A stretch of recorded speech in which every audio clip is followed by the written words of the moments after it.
What's up, ladies and gents? This is IDAHODUB with another Homefront gameplay. This is my second installment of the Homefront series, and I've edited it down a little bit, so after you die, like in the last video, you won't see me selecting a class. That's just to try and shorten up the video.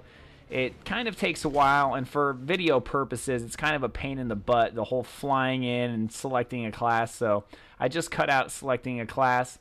Now you saw me pull up the scoreboard right there, and that's basically just to show you how bad the connections are in this game. Literally, when you play Black Ops, or Black Ops we'll say, you see primarily green connections all the time. You know, it might not be that many bars.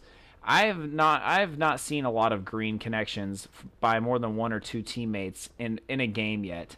And also today, after about my third game, I backed out of the lobby and I was unable to connect to the servers again. I tried for about another 30 to 45 minutes, and then I just went and played the campaign. So THQ's got, in Chaos Studios, they have a real issue with the servers, and that's definitely hindering the game. However, I had a pretty good connection this game, and you're gonna see me just wax people right here. I mean, I got behind enemy lines, and it's been great. And I said in the last video that you couldn't really tell when you're hitting people, and you couldn't really tell how much damage you're dealing out to people. But if you have a good connection in a game, which has been very rare for me so far in Homefront, you can actually hear there's a specific sound for when you hit somebody, and it's very helpful. And when this game is running smooth, I've had one or two games where it's running smooth. It's actually kind of fun to play. And it's been getting a lot of heat, and I understand why. I mean, the servers are a real pain in the butt. Trust me, I can't stand that. I just spent $60 on a game, and I can't play it. It's a pain, and you know the consumer's pissed off because you spend all this money and you expect to be able to play online because you've heard all these great things about it, yet they're not letting you. And I don't know what the issue is. I know that THQ has said they're getting more servers, but they might need to get more, because I had an issue today, and this is day 3 that the game has been out. So that's a problem. But when the game is up, real quick, this kill streak is called Hellfire.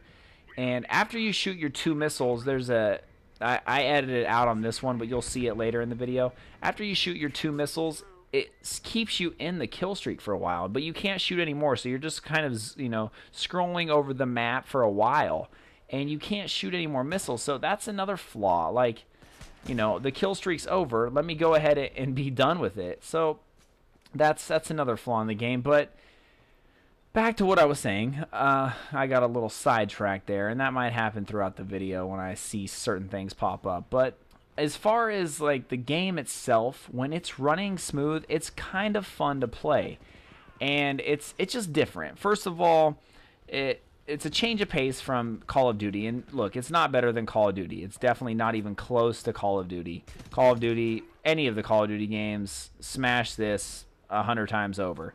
But it's a nice change of pace from Call of Duty, and I definitely think it's kind of fun. However, it's kind of arcadey, and I think that's probably why it's fun. It's got that arcade feel to it. There's not a lot of variations in how the weapons shoot. Now, there is a little bit, but it's not real bad. Pretty much they're all controllable. I do play a lot of shooters, so I might be a little, I might be able to say that they're all controllable because I play a lot of shooters, and I usually try all the different weapons out. So I will probably have a little more control over most weapons than the occasional player. But for the most part, it doesn't seem like there's a lot of variation in the weapons, like I said in the last video. And if I rehash some stuff, I'm sorry. I'm just trying to cover all my bases in this video. But yeah, like I said, it's arcade style. The major issue really is the servers and the online play. And I've just had a real hard time getting into games and staying in games.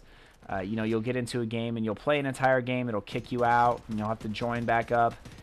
Or you just can't get into the servers, and I don't know what the issue is, but I think it's really hindering the game, and I'm sure within a month or two there won't be a lot of people playing this game unless there's some like new revelation that comes out about the game.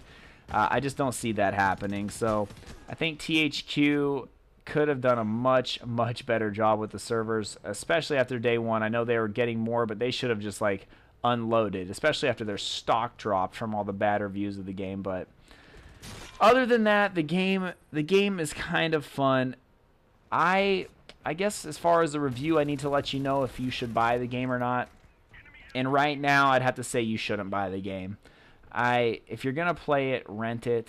If you have GameFly, that's the best way to go. I used to use GameFly all the time before I graduated college, and I definitely would have GameFlyed this instead of paying for it, because it's not, THQ isn't known for their first-person shooters, and I fell into all the hype, and I was kind of excited to bring you guys something different that you don't see on YouTube, but you know, it's just not that much fun right now. So right now, I would say not to buy the game. If you have bought the game and you're playing on Xbox, please send me a friend request. Let's get a private game going or something, because I would love to be able to play a private game with, like, you know, at least 16 people. And I actually just unlocked the battle player mode, I believe is what it is. So like the person who's doing the best in the game, they put a bounty on their head if you can go get them. And I want to play that, but I literally couldn't get into a game today. So I will try to get some of that uploaded if I can get into a game. As far as the Homefront series, I don't see myself putting up a lot of videos. Maybe a half a dozen, something like that. But I haven't put up that many videos for Black Ops, so I don't see myself putting up a lot of Homefront videos.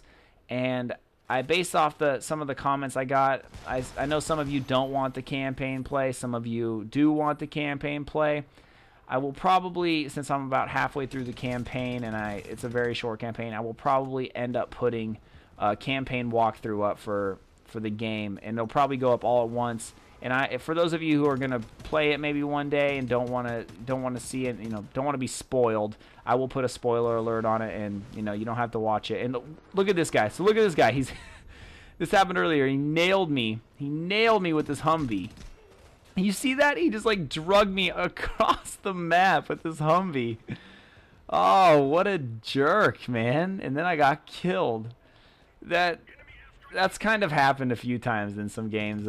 If you don't hop in the Humvee, because you can hop in your teammate's Humvee, and that's one of the cool things. You can either do it when you die and you're respawning, you can hop into a teammate's vehicle, or you can do it while you're running around. And that'll happen sometimes when you're playing with people in this game. You'll be running around, they'll be honking their horn, and you won't get in, and they'll nail you, similar to Halo. And it's kind of funny, but it's kind of cool being in the vehicle as well. Now you saw right there, that's the thing I'm talking about with the Hellfire, the Homefront version of the Predator.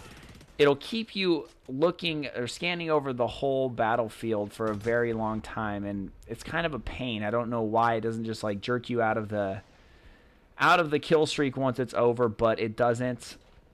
So yeah, guys, that's basically my more encompassing review of the game. It's somewhat fun, but I would just rent it, you know, go through the campaign, maybe play a little bit online. It's very arcadey, but some people like that, you know. Some people like the arcade style games. I'm a fan of it, so you know, it's all right for me. I think it's okay. Definitely not worth the $60. I would have probably rented it knowing what I know now, but that's what I'm here for. I'm here to let you guys know what to buy. I'm just kidding. I won't be buying a ton of games, but I wanted to let you guys know if you should buy it or not.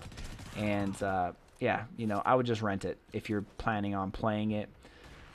But that's about enough of the game. We're about to wrap this game up.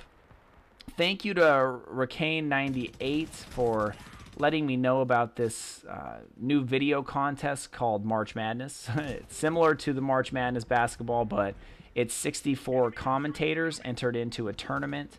And I think I might upload a video. I have to have it up by Saturday, so I don't know if I'm going to do it, since I actually have a test tomorrow I need to take for my job. I know, after I graduate high school and college, I still have to take tests, so I need to study for that tonight. But let me know if you guys think I should do a commentary for the March Madness, and you know, try to enter into that final 64. I don't know if I'd get in there. You know, I don't even know if it's being hosted by Woody, so I don't even know if I'll have time, if my video will get watched. I'm sure there's, you know, thousands of people submitting videos to it, but I might do it. Let me know if you guys think that I would do it, and if you guys would take the URL of the video and go post it as a response on that video, or as a comment on that video, and then I would think about doing it. But I appreciate you all watching. I hope you enjoyed it, and we'll see you next time. Drop to the floor.